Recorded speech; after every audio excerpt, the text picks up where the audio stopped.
আমরা প্রত্যেকে কবরে যাব, কারণ আল্লাহ কোরআনে বলেন কুল্লু নাফসিন যায়িকাতুল মউত আইনামা তাকুনু ইউদরিকুমুল মউত ওয়ালাউ কুনতুম ফি বুরুজিন মুশাইয়াদা। আল্লাহ বলেন বান্দা বান্দিনী, তুমি যেখানে থাকো না কেন, আসিয়ার জমিনে থাকো, পটিয়ার জমিনে থাকো, চট্টগ্রাম শহরের জমিনে থাকো, নানা পৃথিবীর এক প্রান্তেও থাকলো, মৃত্যু যখন চলে আসবে, আমি আল্লাহ যখন ডাক দিয়ে দেব, দুনিয়ার মায়া দয়া গাড়ি বাড়ি টাকা পয়সা লেনদেন উঁচু নিচু সব কিছু বাদ দিয়ে আমি আল্লাহর ডাকে সাড়া দিতে হবে। আর যেখানে যাইতে হবে সেই জায়গার নাম হলো অন্ধকার কবর। প্যারা হাজরিন, সেই জন্য আল্লাহ অপর আয়াতে আল্লাহ ঘোষণা দিচ্ছেন, ইয়া আইয়ুহাল্লাযীনা আমানু কু আনফুসাকুম ওয়া আহলিকুম নার। হে আমার ঈমানদার বান্দারা, তোমরা যারা ঈমান এনেছো, তোমাদের দায়িত্ব হলো তোমরা নিজেরা নিজেকে জাহান্নামের আগুন থেকে বাঁচাবে। শুধু নিজে বাঁচলে হবে না, তোমার পরিবার পরিজন ছেলে মেয়ে আত্মীয় স্বজন সবাইকে জাহান্নামের আগুন থেকে বাঁচাতে হবে। পেয়ারা হাজরিন, জাহান্নামের আগুন থেকে বাঁচতে হলে আল্লাহ আপনাকে যে জিম্মেদারি দিয়েছে, আল্লাহ আপনাকে যে দায়িত্ব দিয়েছে, আপনি কালিমা পড়ার পরে আমার দয়াল নবী মুস্তাফা আপনাকে যে আদর্শ দিয়েছে, সাহাবায়ে কেরামরা যে আদর্শ দিয়েছে, আউলিয়া কেরামরা যে আদর্শ দিয়েছে, ওই আদর্শের উপরে যদি আপনি যথাযথ দায়িত্ব পালন না করেন, আপনি যদি আদর্শ ভিত্তিক না চলেন, তাইলে নিশ্চিত আপনার কবরটি জান্নাতের বাগান হবে না, আপনার কবরটি জাহান্নামের গর্ত হয়ে যাবে। আর যদি নবীর দেওয়া সাহাবায়ে কেরামদের দেওয়া বিধান মোতাবেক আপনি যদি চলতে পারেন, আমরা যদি চলতে পারি, আমাদের দায়িত্ব যথাযথভাবে আদায় হবে। আর দায়িত্ব আদায় হলে দেখবেন কবরের ভিতরে যখন মুস্তাফা দয়াল নবী আসবে, আপনি আমার নবীকে দেখার সাথে সাথে চিনে ফেলবেন, উনি তো আমার দয়াল নবী। ওনার দায়িত্ব যেগুলো এই দুনিয়ার মধ্যে যে আদর্শ রেখে গিয়েছিলেন, আমি মূলত ওই আদর্শের উপর দুনিয়াদারি করেছি। সাথে সাথে আমার নবীকে চিনে ফেলবেন, আমার নবী আপনাকে উম্মত হিসেবে কবুল করবেন। আর নবী যদি উম্মত হিসেবে কবুল করে, খোদার খোদাই সবকিছু আপনার কদমে চুমু খাবে। জিतना दिया सरकार ने मुझको, इतनी मेरी औकात नहीं, ये तो करम है उनका वरीना, ये तो करम है उनका वरीना, मुझे में तो ऐसी बात नहीं, जितना दिया सरकार ने मुझको, जितना दिया, जितना दिया, जितना दिया, जितना दिया सरकार ने मुझको। बिस्मिल्लाहिर्रहमानिर्रहीम। या अय्युहल्लज़ीना आमनु इत्तक़ुल्लाह हक़्क़ तुक़ातिही वला तमूतुन्न इल्ला व अंतुम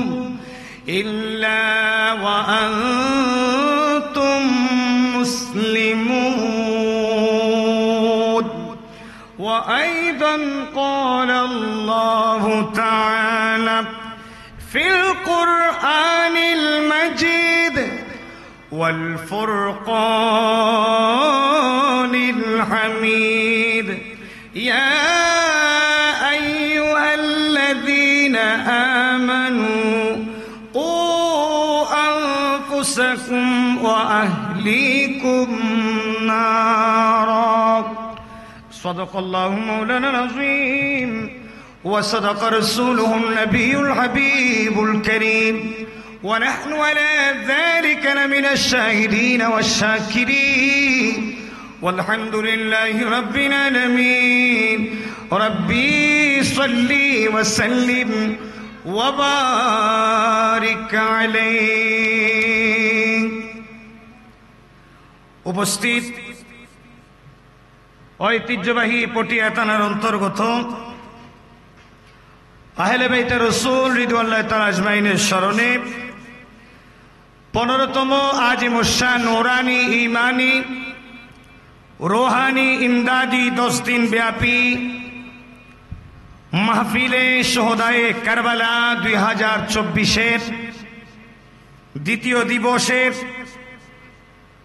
সম্মানিত মেহমানে আলা এই অত্র ইন্তজাম কমিটির যাদের অক্লান্ত বিশ্রান্ত পরিশ্রমের মাধ্যমে পটিয়ার এই জমিনে শোহাদায়ে কারবালার মাহফিল আসিয়ার এই মাহফিল এখন আর কোনো থানা ভিত্তিক, কোনো গ্রাম ভিত্তিক, কোনো জেলা ভিত্তিক নেই।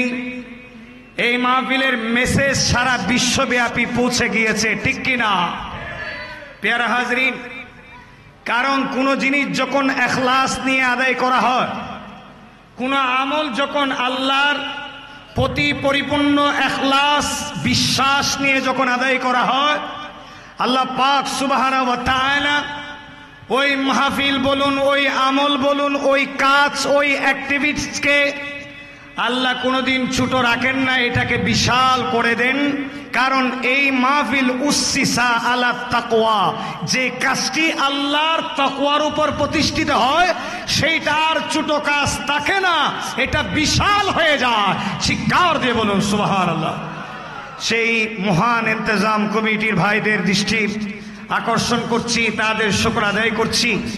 আল্লাহ পাক আমার ভাইদের সদস্য থেকে শুরু করে উপদেষ্টা মণ্ডলী পর্যন্ত যারা যারা এই মাহফিলের ইন্তজাম করছেন, এলাকার মানুষ, আল্লাহ পাক সকলের হায়াতে, সকলের রুজি রোজগারে আল্লাহ কোটি কোটি বরকত দান করুক। প্রত্যেকে বলুন আমিন। মঞ্চে তশরিফ ফরমা এই মাহফিলের ইন্তজাম কমিটির একজন খাদেম, আমার অত্যন্ত শ্রদ্ধাভাজন জনাব মোহাম্মদ তস্কির সাহেব, আমার তস্কির ভাই সহ এখন যারা যারা উপস্থিত আছেন প্রত্যেকের শুকর আদায় করছি। আমাকে একটা বিষয় দেওয়া হয়েছে, আলোচনা খুবই সংক্ষিপ্ত, এর ভিতরে আপনাদেরকে বিষয়ের উপর আলোচনা করার যদি সেই তৌফিক আল্লাহ দান করেন, ইনশাআল্লাহুল আজিজ কোরআন এবং সুন্নাহর আলোকে অত্যন্ত গুরুত্বপূর্ণ একটা বিষয়। এই হাদিসে পাক, বুখারী শরীফের এই হাদিস, মুসলিম শরীফের এই হাদিস, এখানে তারা হাদিস শরীফ ডাইরেক্ট তুলে দিয়েছেন। হাদিসের যে মতন বলা হয়, হাদিসের যে মূল ইবারতকে মতন বলা হয়, এই মতনটা ডাইরেক্ট তুলে দিয়েছেন। আলা আলা কুল্লুকুম রাঈন ওয়া কুল্লুকুম মাসউলুন আন রাইয়াতিহি। রাসূল করিম রউফ রহিম সাল্লাল্লাহু তাআলা আলাইহি ওয়াসাল্লাম হরুফে তানবিয়া ব্যবহার করে রাসূল করিম জানিয়ে দিয়েছেন, আলা সাবধান, সতর্ক, কুল্লুকুম রাঈন, প্রত্যেক মানুষ কিন্তু দায়িত্বশীল। চিৎকার দিয়ে বলুন সুবহানাল্লাহ।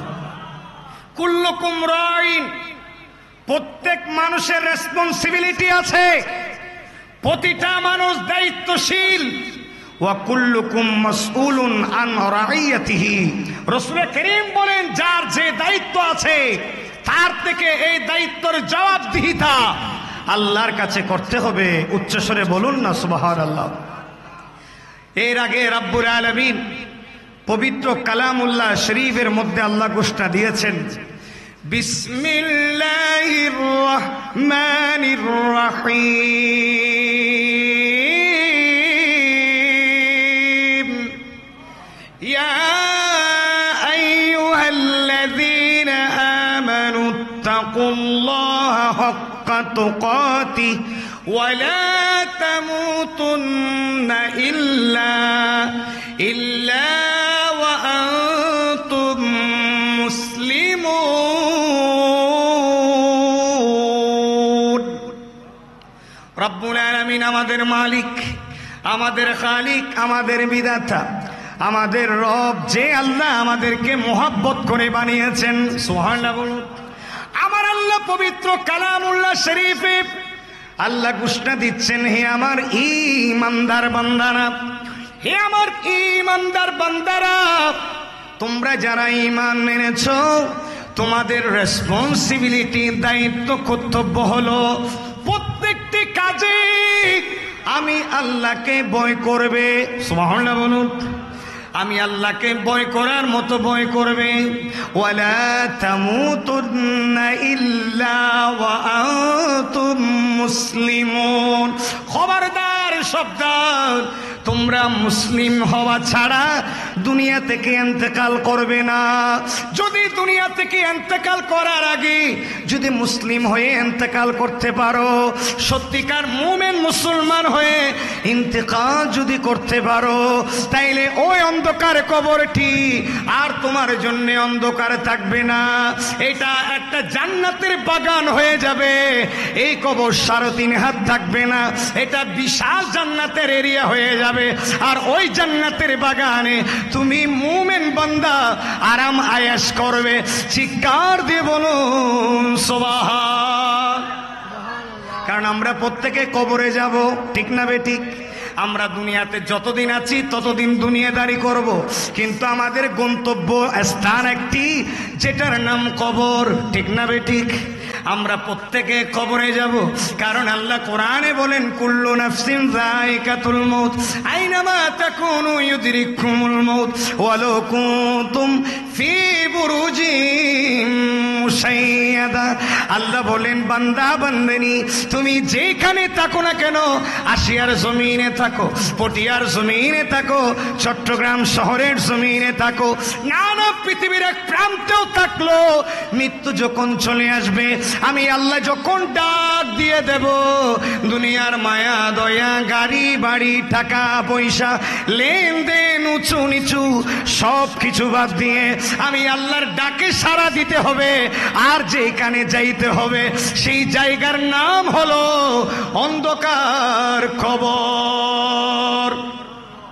প্যারা হাজরিন, সেই জন্য আল্লাহ অপর আয়াতে আল্লাহ ঘোষণা দিচ্ছেন, ইয়া আইয়ুহাল্লাযীনা আমানু কু আনফুসাকুম ওয়া আহলিকুম নার। হে আমার ঈমানদার বান্দারা, তোমরা যারা ঈমান এনেছো, তোমাদের দায়িত্ব হলো তোমরা নিজেরা নিজেকে জাহান্নামের আগুন থেকে বাঁচাবে। শুধু নিজে বাঁচলে হবে না, তোমার পরিবার পরিজন, ছেলে মেয়ে, আত্মীয় স্বজন সবাইকে জাহান্নামের আগুন থেকে বাঁচাতে হবে। প্যারা হাজরিন, জাহান্নামের আগুন থেকে বাঁচতে হলে আল্লাহ আপনাকে যে জিম্মেদারি দিয়েছে, আল্লাহ আপনাকে যে দায়িত্ব দিয়েছে, আপনি কালিমা পড়ার পরে আমার দয়াল নবী মুস্তাফা আপনাকে যে আদর্শ দিয়েছে, সাহাবায়ে কেরামরা যে আদর্শ দিয়েছে, আউলিয়া কেরামরা যে আদর্শ দিয়েছে, ওই আদর্শের উপরে যদি আপনি যথাযথ দায়িত্ব পালন না করেন, আপনি যদি আদর্শ ভিত্তিক না চলেন, তাইলে নিশ্চিত আপনার কবরটি জান্নাতের বাগান হবে না, আপনার কবরটি জাহান্নামের গর্ত হয়ে যাবে। আর যদি নবীর দেওয়া, সাহাবায়ে কেরামদের দেওয়া বিধান মোতাবেক আপনি যদি চলতে পারেন, আমরা যদি চলতে পারি, আমাদের দায়িত্ব যথাযথভাবে আদায় হবে। আর দায়িত্ব আদায় হলে দেখবেন কবরের ভিতরে যখন মুস্তাফা দয়াল নবী আসবে, আপনি আমার নবীকে দেখার সাথে সাথে চিনে ফেলবেন, উনি তো আমার দয়াল নবী। ওনার দায়িত্ব যেগুলো এই দুনিয়ার মধ্যে যে আদর্শ রেখে গিয়েছিলেন, আমি মূলত ওই আদর্শের উপর দুনিয়াদারি করেছি। সাথে সাথে আমার নবীকে চিনে ফেলবেন, আমার নবী আপনাকে উম্মত হিসেবে কবুল করবেন। আর নবী যদি উম্মত হিসেবে কবুল করে, খোদার খোদাই সবকিছু আপনার কদমে চুমু খাবে, ঠিক না বেঠিক? সেই জন্য বাবারা রাসূল করিম বলেন, আলা সাবধান, সুবহানাল্লাহ বলুন না। এখানে আল্লাহর নবী হাদিস শরীফটা বলার আগে হরফে তম্বিয়া এনেছেন। আল্লাহ কোরআন শরীফে ওলির কথা বলার আগে আলা, সুবহানাল্লাহ বলুন না, আলা ইন্না আউলিয়া আল্লাহি লা খাউফুন আলাইহিম ওয়ালা হুম ইয়াহজানুন। আল্লাহর ওলি বন্ধুদের কথা বলার আগে কিছু কিছু মানুষ আছে, কিছু দল আছে, কিছু গোষ্ঠী আছে, এই জমিনের মধ্যে ওলি মানবে না, আল্লাহর ওলিদেরকে অস্বীকার করবে। এই জিনিসটা আল্লাহ ভালোভাবে জানেন, সেই জন্যে আল্লাহ বলেন আলা, আমার ওলিদের ব্যাপারে সাবধান, তাদের জন্য ভয় নেই, তাদের জন্য পেরেশানি নেই। অন্ধকার কবর অন্ধকার থাকবে না, আলোকিত হয়ে যাবে। এই দিক দিয়ে হাদিসে পাক আমার নবী আলা বলেছেন, আলা কুল্লুকুম রাইন, তোমরা প্রত্যেকে দায়িত্বশীল, ওয়া কুল্লুকুম মাসউলুন আন রাইয়াতি। আমার দয়াল নবী বলেন, তুমি যে যে দায়িত্ব পালন করো না কেন, সব দায়িত্বশীল ব্যক্তিদেরকে আল্লাহর আদালতের কাঠগড়ায় দাঁড়াতে হবে, আল্লাহর কুদরতের আদালতে জবাবদিহিতা দিতে হবে। যেমন মসজিদের ইমাম, এই মসজিদের ইমামের দায়িত্ব মুসল্লিদের উপর ওনার দায়িত্ব আছে, আছে না নাই? একটি পরিবারের মধ্যে দায়িত্ব হলো মা বাবার, পরিবারের ছেলে মেয়েদের দায়িত্বের ভার হলো মা বাবার উপরে। সুবহানাল্লাহ বলুন। আপনি আপনার ছেলে মেয়েদেরকে কতটুকু আল্লাহর পরিচয় জানাতে পেরেছেন? আপনি আপনার ছেলে মেয়েদেরকে নবীর আদর্শ মোতাবেক গঠন করতে পেরেছেন? আপনি কতটুকু ছেলে মেয়েদেরকে ইসলাম বুঝাতে পেরেছেন? এই জিম্মেদারির ব্যাপারে কাল হাসরের ময়দানে আল্লাহ আপনার থেকে প্রশ্ন করবে, এই বাবা, হে মা, তোমরা তো পরিবারের দায়িত্ব ছিলে, তোমাদের দায়িত্ব ছিল তোমাদের ছেলে মেয়েদেরকে কতটুকু আমি আল্লাহর রাস্তায় এনেছো, আমার নবীর আদর্শ মোতাবেক চালিয়েছো, তাদেরকে কিভাবে চলেছো, দিন কতটুকু শিখিয়েছো। এই জিম্মেদারির কথা পরিবারের দায়িত্বশীল যারা আছে, মা বাবা, তাদের থেকে আল্লাহ প্রশ্ন করবেন। চিৎকার দিয়ে বলুন সুবহান। আল্লাহ প্রশ্ন করবেন। সেই জন্য পেয়ারা হাজরিন, একটা রাষ্ট্রের দায়িত্ব, একটা এরিয়া, একটা ইউনিয়নের দায়িত্ব, উনি ওয়ার্ডের দায়িত্ব কমিশনার, একটা ইউনিয়নের দায়িত্ব চেয়ারম্যানের, একটা থানার দায়িত্ব আপনার সাংসদের।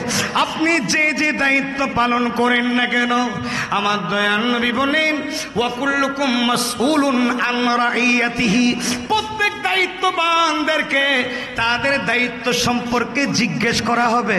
তারা যদি যথাযথ দায়িত্ব পালন করতে পারে, আল্লাহ এবং রসুলের বিধান মোতাবেক তারা যদি দায়িত্ব আদায় করতে পারে, আমার নবী বলেন জান্নাত তাদের জন্য একেবারে কাছে। আর যারা দায়িত্ব পালন করতে পারে না, তারা আল্লাহর কাছ থেকেও রেহাই পাবে না, বন্দার কাছ থেকেও রেহাই পাবে না।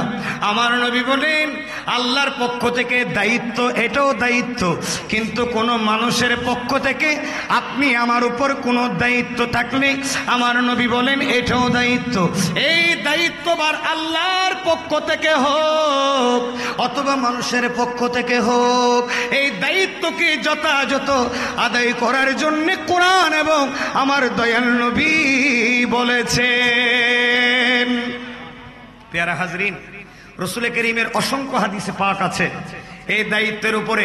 আমার নবী জীবনে এই দায়িত্বকে যারা যথাযথভাবে পালন করবে, এই দায়িত্বকে যারা যথাযথভাবে আদায় করবে, রসুল করিম বলেন, মুসনাদে আহমদের মধ্যে এই হাদিস শরীফটা আছে, হাদিস নম্বর হলো আপনার 13,199 নম্বর হাদিস। মুসনাদে আহমদের মধ্যে হাদিসটা আছে। আমার নবী বলেন, যারা মানুষের দায়িত্ব নিয়ে যথাযথ জিম্মেদারি আদায় করে না, তারা নিজেকে ইমানদার দাবি করা, এটা তার জন্য যথাযথ হবে না। কারণ ইমানদার কোনোদিন দায়িত্বকে অবহেলা করে না, ইমানদার কোনোদিন জিম্মেদারি নিলে এই জিম্মেদারিকে অবহেলা করবে না।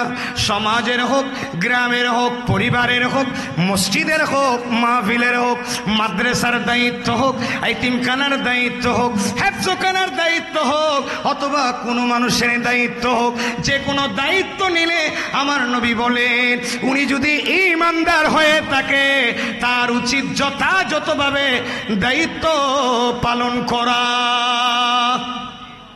রাসূল করিম বলেছেন এই দায়িত্ব যারা যথাযথ আদায় করে না, যে কোনো দায়িত্ব হোক না কেন, মানুষের দায়িত্ব হোক, সমাজের দায়িত্ব হোক, মসজিদের দায়িত্ব হোক, স্কুলের দায়িত্ব হোক, মাদ্রাসার দায়িত্ব হোক, পরিবারের দায়িত্ব হোক, ব্যবসা প্রতিষ্ঠানের দায়িত্ব হোক, চাকরির দায়িত্ব হোক, যে কোনো রেসপন্সিবিলিটি আপনি যখন মাথার উপর নিবেন, আমার নবী মুস্তাফা ঘোষণা দিয়েছে ওই দায়িত্ব যদি আপনি ঈমানদার হন, কলমা পড়নেওয়ালা যদি মুসলমান হন, তাইলে আপনার থেকে এই দায়িত্ব যথাযথ আদায় করতে হবে।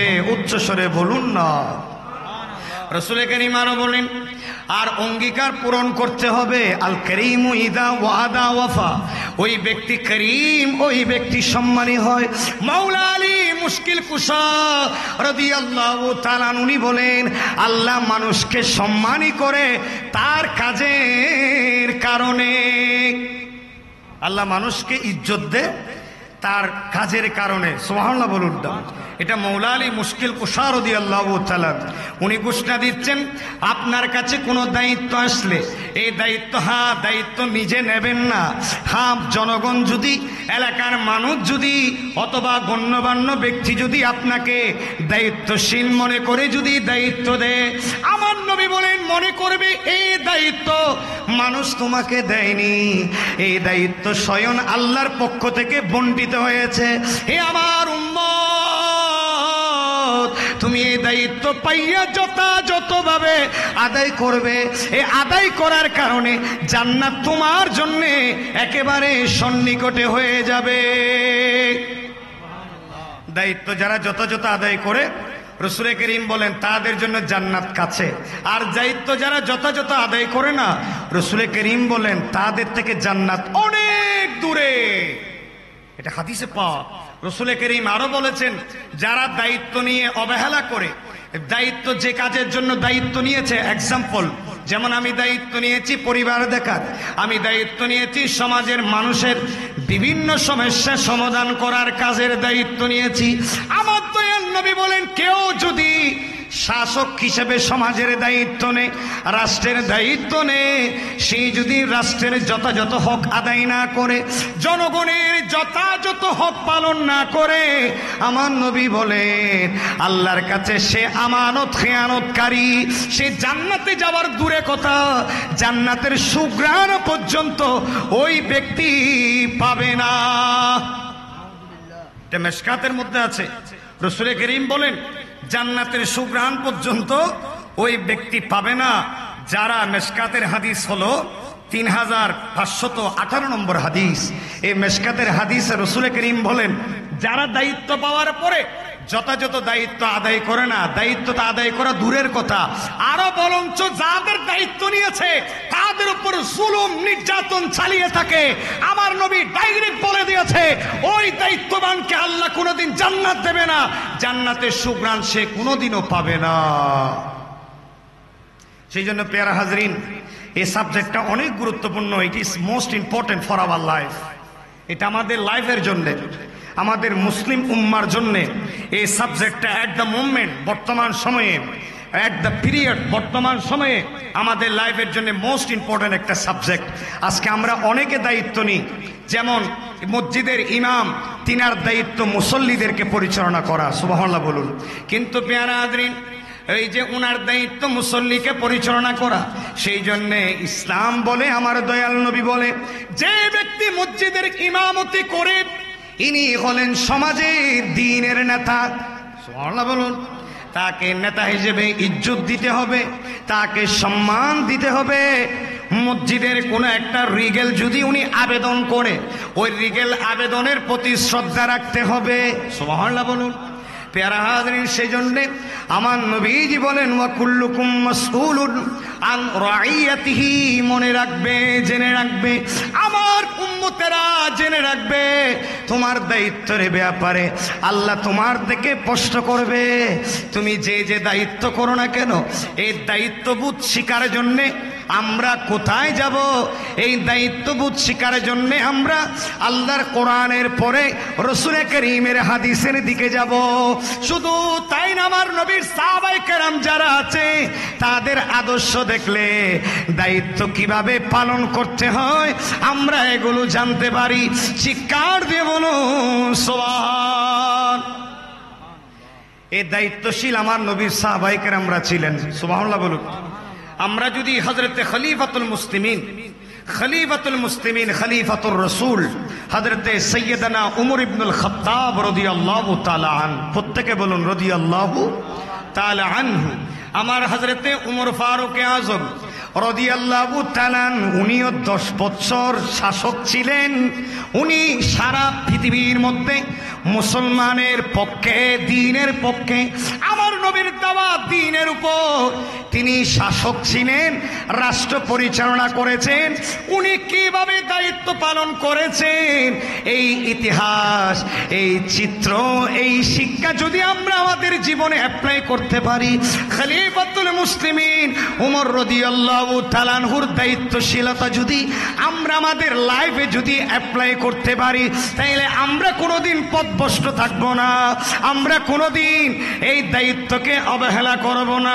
আমরা যদি সাহাবায়ে কেরামদের দায়িত্বের প্রতি যত্নশীল হই, তারা কিভাবে দায়িত্ব পালন করেছেন, দেশ কিভাবে চালিয়েছেন, সমাজ কিভাবে চালিয়েছেন, পরিবার কিভাবে চালিয়েছেন, নিজের পরিবার, পরিজন, সমাজ, রাষ্ট্রকে কিভাবে পরিচালনা করেছেন, এই দায়িত্ববোধ যদি আমরা গবেষণা করে শিক্ষা যদি নিতে পারি, নিশ্চিত আল্লাহ এবং রাসূল আমাদের উপর খুশি হয়ে যাবে। খলিফাতুল মুসলিমিন ওমর রাদিয়াল্লাহু তাআলা, সময় কম, আমি মূল আলোচনার দিকে চলে যাচ্ছি। মাঝখানে কোনো নাত রাসূল আমি পড়ছি না। প্যারা হাজরিন, খলিফাতুল মুসলিমিন ওমর রাদিয়াল্লাহু তাআলা আজকে যারা গদির হুকুম পালন করে কথা বলে, আরে ভাই মৌলা আলী মুশকিল কুশার ফজিলত গদির হুকুম করে করতে হয় না। মৌলা আলী মুশকিল কুশার ফজিলত সেই দিন থেকে শুরু হয়েছে যেই দিন তিনি খানায়ে কাবায় দুনিয়াতে এসেছিলেন, সেই দিন থেকে তার মৌলায়ত শুরু হয়েছে। চিৎকার দিয়ে বলুন সুবহানাল্লাহ। এগুলো নির্দিষ্ট কিছু প্রোগ্রাম যারা শিয়ারা বানিয়েছে, এগুলো আগে বাংলাদেশে দেখা যেত না। আমাদের কোন আকাবিরিনরা, আল্লামা গাজী দ্বীন মিল্লাত শেরে বাংলা রহমতুল্লাহ আলাইহি, সুন্নিয়তের বড় শিবা সারা হলে তো উনি, ঠিক কিনা? সুন্নিয়ত আমরা পেয়েছি, ময়দান পেয়েছি। গৌসুল আজম আহমদুল্লাহ শামেস ভান্ডারী রহমতুল্লাহ আলাইহি, গাজী দ্বীন মিল্লাত শেরে বাংলা রহমতুল্লাহ আলাইহি, হযরতে ইমাম হাশিমি রহমতুল্লাহ আলাইহি, আজিজুল হক আল কাদরি রহমতুল্লাহ আলাইহি, শেরে মিল্লাত আল্লামা জালালউদ্দিন আল কাদরি রহমতুল্লাহ আলাইহি, এদের মাধ্যমে সুন্নিয়ত পেয়েছি। কই হুজুররা তো কোনোদিন জীবদ্দশায় এইরকম ঈদে গদির হুকুম আদায় করেনি, ঠিক কিনা? মানে গদির হুকুম, এটা সত্য, এটা হাদিসে আছে। গদির হুকুমের হাদিসে পাক, এটা বুখারীতে আছে, এটা মুসলিম শরীফে আছে। কিন্তু এটাকে আপনি যখন নিজের মধ্যে করে নিয়ে আসবেন, তাইলে ওখানে বোঝা যায় তাইলে নিজস্ব কোনো উদ্দেশ্য থাকতে পারে, ঠিক না বেঠিক?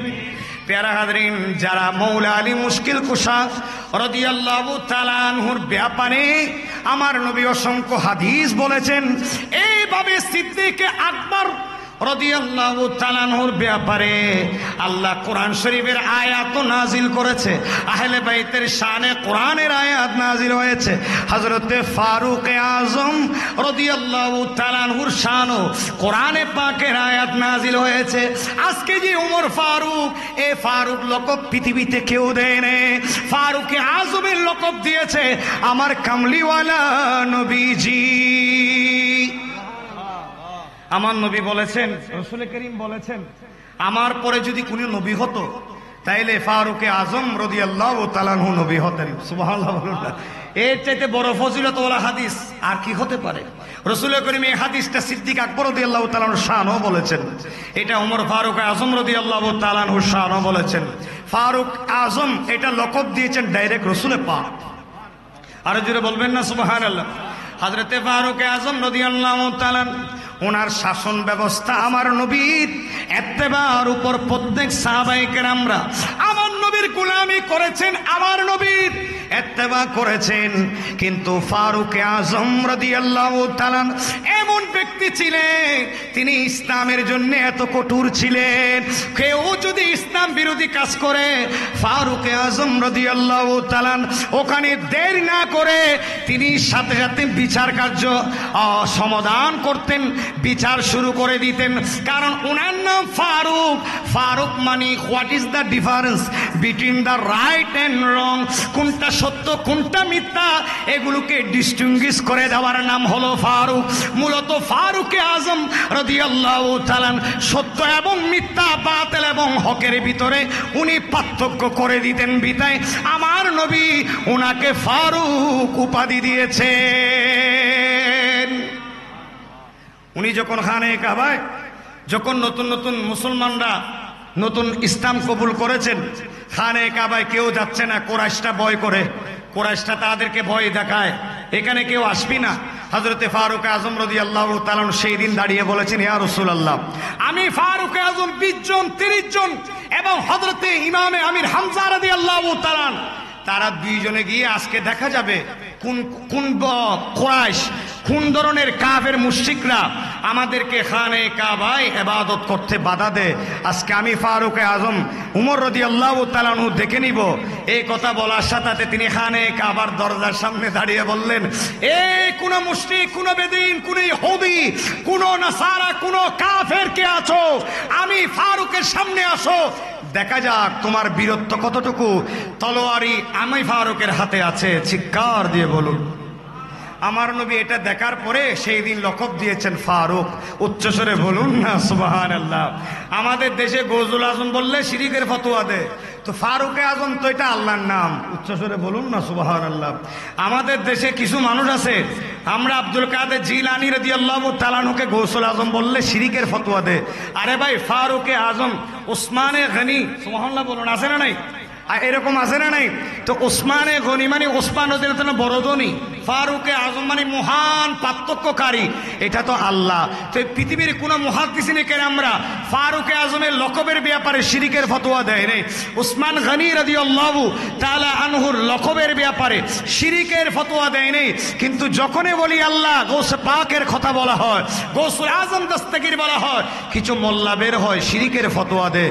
আরে ভাই, গৌসুল আজম আল্লাহ, এটা ঠিক আছে, কিন্তু আল্লাহর পক্ষ থেকে যে ভেলায়ত, যে নিয়ামত আহলে বাইতে রাসূলের পরিবার, আওলাদে রাসূল, আলে রাসূল, হুজুর কিবলায়ে আলম হযরতে গৌস পাক পীরানে পীর দস্তগীর যখন নিজে নিয়ে এসেছেন, উনাকে গৌসুল আজম বললে এটাকে ধরতে হবে এটা মাজাজি অর্থ, আর হাকিকতে গৌসুল আজম আল্লাহ।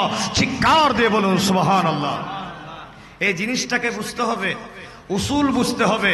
কোরআন শরীফের আলোচনা করার ক্ষেত্রে যাদের কাছে উসুলের জ্ঞান নেই, যাদের কাছে বালাগত ফাসাহত জ্ঞান নেই, যাদের কাছে এলমে বদির জ্ঞান নেই, যাদের কাছে এলমে মানির জ্ঞান নেই, যাদের কাছে নাহু সরবের গ্রামাটিক্যাল জ্ঞান থাকে না, তাদের ক্ষেত্রে কিন্তু ওয়াইজ করা নিষেধ। এটা কিতাবের মধ্যে লিখিত আছে। এখন বর্তমান অনেক বক্তারা দেখা যায় নিজেও পড়ে না, কাউকে পড়ায় না, এরকম আছে না ভাই? নিজেও পড়ে না, কাউকে পড়ায় না, কোনো মাদ্রাসার খাতমতে নেই, কিচ্ছুতে নেই, কিন্তু দেখা যায় কিচ্ছা কাহিনী বলে বলে আপনাদের কাছ থেকে, আমাদের কাছ থেকে, সুন্নি সরল মনা মুসলমানদের কাছ থেকে লক্ষ লক্ষ টাকা, হাজার হাজার টাকা নিয়ে ফেলছে। হুজুর, আমি তো 1 লক্ষ টাকা দিয়ে ওয়াইজের আয়োজন করেছি, ওয়াইজ মাধ্যমে কি শিখলাম? সকালবেলা যখন জিজ্ঞাসা করা হয় কালকে হুজুরের তকরির থেকে কি শিখলে, হলে আমি ইউসুফ জুলাহার কাহিনীটা ছাড়া আর কিছু জানি না, কিচ্ছু শিখতে পারলাম না, শরীয়তের একটা মশালা শিখতে পারলাম না। মনে করবেন আমার নবীর প্রত্যেক সাহাবায়ে কেরামরা, আমার নবী নিজেও কোনো তকরির বয়ান করলে আমার নবী ওয়াকিয়ার মাঝখানে একটা মশালা বলতেন। উচ্চস্বরে বলুন না সুবহানাল্লাহ। হযরতে উমর ফারুক আজম রাদিয়াল্লাহু তাআলা ওনার কাছে 2 জন ব্যক্তি আসলো, একজন ব্যক্তিকে ধরে 2 জন ব্যক্তি খলিফাতুল মুসলিমিন হযরতে উমর রাদিয়াল্লাহু তাআলা আনহুর কাছে আসলেন, বললেন, হুজুর, আমার আব্বাকে এই ব্যক্তি মেরে ফেলেছে, তার শাস্তি দেওয়ার জন্যে হুজুর আমি আপনার কাছে নিয়ে আসছি। সুবহানাল্লাহ বলুন না। হযরতে ফারুক আজম রাদিয়াল্লাহু তাআলা কেমন আদালত দেখেন, সিদ্দিক আকবর রাদিয়াল্লাহু তাআলা আনহুর সাদাকত, হযরতে ফারুক আজম রাদিয়াল্লাহু তাআলা আনহুর আদালত, হযরতে উসমান জিন্নুরাইন রাদিয়াল্লাহু তাআলা আনহুর সাহাবত, মৌলা আলী মুশকিল কুশার বেলায়ত, চিৎকার দিয়ে বলুন না সুবহানাল্লাহ। হযরতে ওমর রাদিয়াল্লাহু তাআলা আনহুর কাছে আনলেন দুইজন ব্যক্তি, এক ব্যক্তিকে ধরে আনলেন, বলেন এই মানুষটা আমার বাবাকে মেরে ফেলেছে, হুজুর এর বিচার করতে হবে। ফারুকে আজমের দরবারে আসলে কেউ কোনোদিন বিচারবিহীন যায় না, ঠিক কিনা? কেউ কোনোদিন বিচার ছাড়া যাবে? ফারুকে আজম রাদিয়াল্লাহু তাআলা আনহু বলেন, তুমি তার বাবাকে, এদের বাবাকে মেরে ফেলেছো কিনা? বলেন হুজুর আমি তার বাবাকে মেরে ফেলেছি, কিন্তু হুজুর আমি ইচ্ছাকৃত মারি নাই। হুজুর আমার একটা উট ছিল, উটটা যখন তাদের বাগানে ঢুকে যায়, তার বাবা এমন একটা পাথর নিয়ে আমার উটের দিকে নিক্ষেপ করলো, আর ওই পাথরটি উটের চোখের উপর পড়ে আমার উটটা খানা হয়ে গেল। জোর করে রক্ত যখন বের হলো, আমি মালিকের কাছে এত দয়া চলে আসছে, আমি আর দেরি করে নাই, হাতের পাশে যে পাথর পেলাম ওই পাথরটি তাদের বাবাদের গায়ের মধ্যে নিক্ষেপ করে দিলাম, কিন্তু অসতর্কবশত এই পাথরটি মাথায় লেগে গেল, উনি জায়গাতে ইন্তিকাল করে ফেলেছেন। ইন্না লিল্লাহি ওয়া ইন্না ইলাইহি রাজিউন। হুজুর আমি ইচ্ছা করে মারিনি, কিন্তু আমি যখন নিক্ষেপ করেছি আমার উটকে মারার কারণে, আমি তাকে যখন পাথর নিক্ষেপ করলাম ওই পাথরটা দ্রুত গতিতে তার মাথায় লাগলো, মাথায় আঘাত হওয়ার সাথে সাথে উনি মারা গেলেন। খলিফাতুর রাসূল, খলিফাতুল মুসলিমিন ওমর রাদিয়াল্লাহু তাআলা আনহু বলেন, তাইলে এখন কি করা দরকার? তোমার থেকে তো ওই দুইজনকে বলতেছে, তাকে কি করা দরকার? বললেন হুজুর ইসলামের যে কিসাস আছে, মৃত্যুর বদলে মৃত্যু, ফাঁসির বদলে ফাঁসি, হুজুর আমরা চাই তাকে মৃত্যুদণ্ড দেওয়া হোক, তাকে শিরচ্ছেদ করা হোক। হযরতে ওমর রাদিয়াল্লাহু তাআলা আনহুর আদালত এমন ছিল, উনার নিজের ছেলে হলো, আত্মীয় স্বজন হলো, উনি ন্যায় বিচার করতে কোনোদিন দ্বিধাবোধ করতেন না, ঠিক কিনা? উনি বলেন তোমাকে শিরচ্ছেদ করা হবে, এর আগে তোমার থেকে কোনো অভিযোগ, তোমার থেকে কোনো ইচ্ছা থাকলে বলে ফেলো। ওই ব্যক্তি ডাক দিয়ে বলেন, দেখেন দেশের রাজা যে রকম, দেশের ফজও কিন্তু সেই রকম। রাজা যদি আল্লাহওয়ালা হয়, রাজা যদি মুত্তাকি হয়, ওই দেশের প্রজারও কিন্তু আল্লাহওয়ালা মুত্তাকি বনে যায়। আর শাসক যদি চোর হয়, শাসক যদি ডাকাত হয়, তাইলে ওইখানে ওই দেশে ওই এলাকায় কোনোদিন প্রজারা কোনোদিন চোর ডাকাত ছাড়া থাকবে না, কারণ আমি ভালো হলে আমার পরিবার ভালো হবে, ঠিক কিনা? আমি যদি ভালো হই আমার পরিবার ভালো হবে। আমার নবীজি এই কথাও বলেছেন, হয়তো পরিবারের অভিভাবক, পরিবারের দায়িত্বশীল হলো মা বাবারা, ছেলে মেয়েদের দায়িত্বশীল হলো মা বাবারা। একজন সাহাবী দাঁড়িয়ে বললেন, ইয়া রাসূলুল্লাহ আমার কাছে কোনো পরিবারও নাই, আমার কাছে কোনো মা বাবাও নাই, আমার জিম্মেদারি কেউ নাই, তো আমি আবার কার দায়িত্ব নেব? সুবহানাল্লাহ বলুন না, অনেক লম্বা, এগুলো লম্বা কথা। আমার নবী বলেন তোমার দায়িত্ব হলো কি জানো?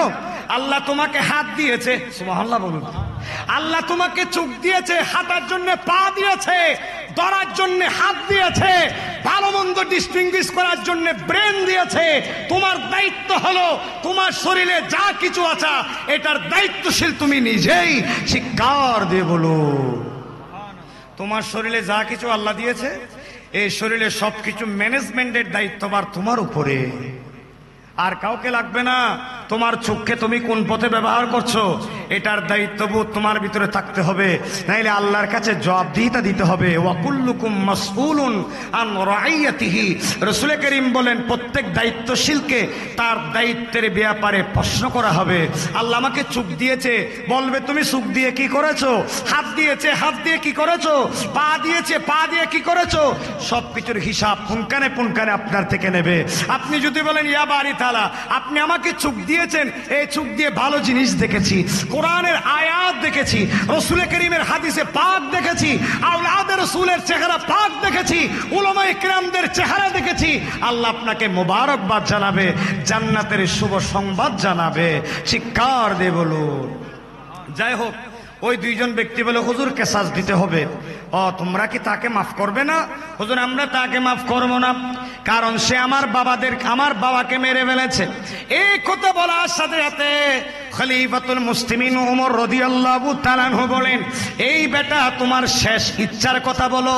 উনি ডাক দিয়ে বলেন, হুজুর আপনি আমাকে শিরুচ্ছেদ করবেন, এটার ব্যাপারে আমার কোনো চিন্তা নেই, কিন্তু আমার হাতের মধ্যে একটা জিম্মেদারি আছে। আমার আব্বা আমার ছোট ভাইয়ের জন্য কিছু সম্পদ রেখে গিয়েছে, আমি বড় ভাই, ওই ছোট ভাইয়ের সম্পদগুলি আমাকে আমার ভাইকে বুঝিয়ে দিতে হবে।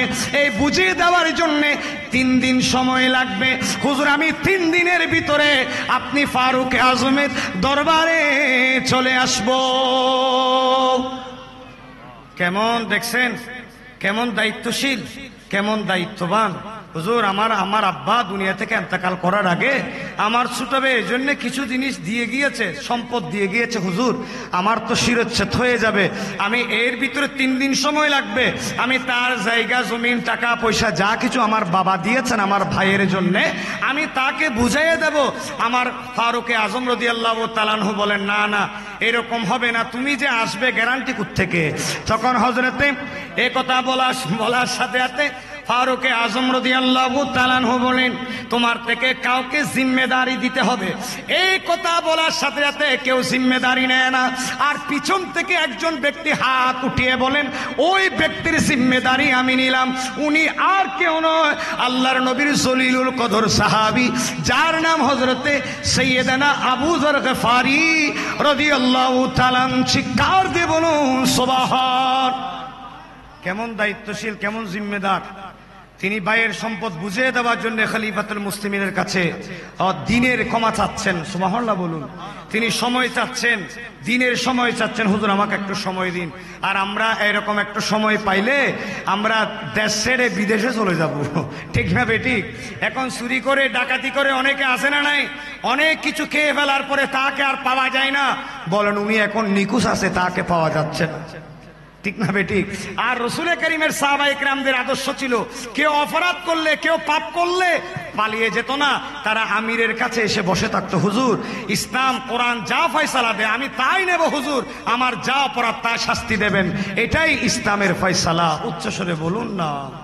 তাইলে আবু যর গফারি রাদিয়াল্লাহু তাআলা জিম্মেদারি নিলেন, অনেক লম্বা কথা। এরপরে 3 দিন পরে 2 দিন চলে গেল, 3 দিনের দিনও চলে যাচ্ছে, ওই ব্যক্তিকে আসা যাচ্ছে না। আল্লাহর হযরতে উমর ফারুকে আজম রাদিয়াল্লাহু তাআলা উনি বললেন, আবু যর চিন্তা করো, ওই মানুষটা যদি না আসে তাইলে তোমার শিরুচ্ছেদ করা হবে। হুজুর আপনি চিন্তা করবেন না, উনি চলে আসবেন। এরপরে 3 দিনের মধ্যে যখন হয়ে গেল, মাগরিবের ওয়াক্তের আগে আবু যর গফারি রাদিয়াল্লাহু তাআলা আনহুকে বলা হলো, আপনার মানুষ তো আসছে না। হুজুর বললেন, চলেন আমরা মসজিদে চলে যাই। ওই মসজিদে যাওয়ার আগে আগে ওই ব্যক্তিটি হযরতে আবু যর গফারি এবং খলিফাতুল মুসলিমিন ওমর রাদিয়াল্লাহু তাআলা আনহুর কাছে চলে আসেন। চিৎকার দিয়ে বলুন। হযরত ওমর রাদিয়াল্লাহু তাআলা বললেন, কিরে?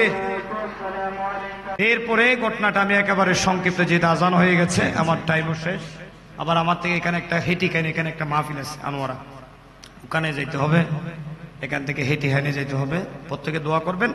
তো হযরতে ওমর রাদিয়াল্লাহু তাআলা আনহু জিজ্ঞাসা করলেন, হে বালক, তোমাকে এখানে কে আসতে এত উৎসাহিত করেছে? হয়তো হুজুর আমি একজন মুসলমান, আমার মুসলমান ভাইকে আমি জিম্মেদারি দিয়েছি, তার সাথে ওয়াদা করেছি, এই ওয়াদা আল্লাহ এবং রসুল ভালো জানেন। এই যে আমি জিম্মেদারি দিয়েছি, ওয়াদা দিয়েছি, আমি যদি না আসি, ওয়াদা ভঙ্গ করি, তাহলে এটা ইসলামের উপর, মুসলমানের উপর বিশাল একটা তুহমত হবে। সেই জন্য আমি আমার ভাইকে সম্পদ বুঝিয়ে দিয়ে আমি এখানে চলে আসছি। তারপরে উনাকে বলেন, আবু যর গফারি রাদিয়াল্লাহু তাআলা আনহুকে বলেন, হে আবু যর গফারি, তুমি একে কিভাবে বিশ্বাস করলে? বললেন, হুজুর আমি তাকে এতটুকু বিশ্বাস করি, আল্লাহ বলেছেন, রাসূল করিম বলেছেন, কোন মুসলমান ভাই যখন অসহায় পড়ে, তার জিম্মেদারি যখন কেউ নেয় না, তখন আরেকজন মুসলমানের উপর দায়িত্ব হয়ে যায়, কর্তব্য হয়ে যায় তার জিম্মেদারি নেওয়া। সেই দিন কেউ হাত তুলেনি, হুজুর আমি আবু যর গফারি আমার মুসলমানের ভাইয়ের পক্ষে হাত উঠিয়ে তার জিম্মেদারি নিয়েছি। চিৎকার দিয়ে বলুন সুবহানাল্লাহ।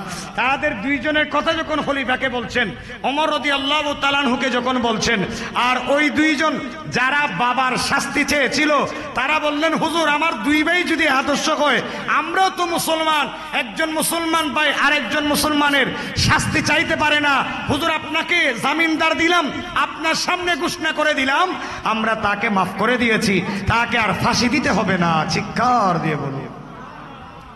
এটার নাম এজাজত, এটার নাম দায়িত্ববোধ। খলিফাতুল মুসলিমিন ওমর রাদিয়াল্লাহু তাআলা আনহুর যে শাসন ব্যবস্থা, এটা আমাদের প্রত্যেকের কাছে পড়ার দরকার। এগুলো যদি আমরা পড়ি তাহলে আমাদের চরিত্র চেঞ্জ হয়ে যাবে, আমাদের সমাজের কালচার চেঞ্জ হয়ে যাবে, আমাদের ভিতরে দায়িত্ববোধ বেড়ে যাবে। আমি সুস্থ আছি, আমার সুস্থতার দায়িত্ব কি? সুস্থতা থাকতে বেশি বেশি আল্লাহকে ডাকতে হবে, হালাল অর্জন করতে হবে। কারণ অসুস্থ হয়ে গেলে আপনি আর মসজিদে যেতে পারবেন না, আপনি আর ইবাদত করতে সুযোগ হবে না, হয়তো দাঁড়াতে পারবেন না, বসে পড়তে হবে, নাইলে বসে না হলে শুয়ে পড়তে হবে, এভাবে হতে হবে। সেই জন্য রাসূল করিম বলেন সবসময় সুস্থতাকে গুরুত্ব দেবেন। যখন আমরা ভালো আছি, সুস্থ আছি, এর ভিতরে বেশি বেশি আল্লাহকে ডাকবেন, নবীর ইত্তেবা মোতাবেক চলবেন, সাহাবায়ে কেরামদের ইত্তেবা মোতাবেক চলবেন। মনে রাখবেন, কেউ যদি নামাজ পড়ে, রোজা রাখে, ইবাদত বন্দেগী সবকিছু করে, এরপরও যদি কোনো সাহাবীর শানে যদি বেয়াদবি করে, কোনো সাহাবীর শানে যদি গুস্তাখি করে, কোনো সাহাবায়ে কেরামদের শানে যদি বেয়াদবি করে, মনে রাখবেন তার কোনো ইবাদত আল্লাহর কাছে অ্যাকসেপ্টেড, গ্রান্টেড হবে না, রিজেক্টেড হয়ে যাবে। চিৎকার দিয়ে বলুন সুবহানাল্লাহ, নাউজুবিল্লাহ। সেই জন্য এগুলো খুব খেয়াল রাখবেন। আল্লাহ পাক সুবহানাহু ওয়া তাআলা আমাদের সবাইকে বোঝার তৌফিক দান করুক। এখন যেহেতু আজান হয়ে গেছে, আজানের পরে ইনশাআল্লাহ নামাজ হবে, নামাজের পরে পরবর্তী বক্তারা ইনশাআল্লাহ আলোচনা করবেন।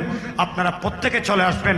আজকে আপনাদের এই এলাকায় আসিয়ার জমিনটা ভাগ্যবান, এই জমিনটা কাল হাসরের ময়দানে আল্লাহ তুলবে। আজকে আপনারা এমনি মনে করতেছেন এগুলো মনে হয় মামুলি ব্যাপার, মনে হয় না, না। যেখানে আহলে বাইতের জিকির চলে, আহলে বাইতের তস্করাত চলে, শুহাদায়ে কারবালার মাহফিল চলে, ঈদে মিলাদুন নবী চলে, কোরআন সুন্নাহর বয়ান চলে, হক্কানি আলেমদের, ওই জায়গাটা মৃত জায়গা হয় না, এটা জীবিত হয়ে যায়। শুধু তাই না, আমার রাসূলের হাদিসে পাক আছে মুসলিম শরীফে, আল্লাহ একদল ফেরেশতাকে দুনিয়াতে নামিয়ে দেন, তাদেরকে ইতিপূর্বে আর কোনোদিন নামাননি, তাদেরকে শুধু নামানোর সময় আল্লাহ বলেন তোমরা জমিনে যাও, যেখানে আল্লাহর জিকির চলে, যেখানে আল্লাহর তাসবিহ চলে, যেখানে নবীর আদর্শের কথা চলে, মাহফিল চলে, তাদের জন্য দোয়া করতেই থাকো। উচ্চস্বরে বলুন সুবহানাল্লাহ। আল্লাহ পাক আমাদের সবাইকে বোঝার তৌফিক দান করুক, কোরআন সুন্নাহ ভিত্তিক নিজের জীবন গঠন করার তৌফিক দান করুক, এবং দায়িত্বের প্রতি যথাযথ আদায় করার সে তৌফিক আল্লাহ আমাদেরকে দান করুন। ওয়া আখিরু দাওয়ানা আলহামদুলিল্লাহি রাব্বিল আলামিন। ওয়াসসালামু আলাইকুম ওয়া রাহমাতুল্লাহি ওয়া বারাকাতুহু।